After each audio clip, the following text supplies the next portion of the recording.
મારું નામ રાહુલભાઈ પ્રેમજીભાઈ પરમાર અને મારો નાનો ભાઈ પ્રકાશભાઈ પ્રેમજીભાઈ પરમાર એમના પર કોલ આવ્યો હતો કે તું ડીમાર્ટ ચોકડી આવી જા.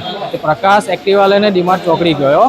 એમાંથી પ્રકાશને 30 થી 40 જણા આવીને આ પ્રકાશને ગરદન પાટું મારામાર કરી. આ પ્રકાશને બેભાન થઈ ગયો. અજાણ્યા માણસ આવીને કે તમારો ભાઈ ત્યાં મારપીટ થાય છે અને એમાં કે પ્રકાશનો મોબાઈલ લઈ લીધો અને 30 થી 40 હજાર હતા એ પર્સ બી લઈ લીધું. અને પ્રકાશ સમાજ સેવાનું કામ કરે છે અને તું કે ધારાસભ્ય થઈ ગયો છે. મહેન્દ્ર ચાવડા એવું કહે છે તું ધારાસભ્ય થઈ ગયો છો દાવલિયાપુરાનો કે બધું આમ છે તેમ છે એમ કરીને વધારે પડતો મારામાર કરીને. મારવા પાછળનું કારણ કે સમાજ સેવા પ્રકાશ દાવલિયાપુરામાં કરે છે. કોઈ બીનો કોલ આવે ફ્લાઇટ ગઈ કે ગમે તે XYZ ગમે તે તૈયારીમાં અમારા 13મા વોર્ડ આવે છે. 13મા વોર્ડમાં જણાવી દે છે તૈયારીમાં અમે સોલ્યુશન લાવે છે.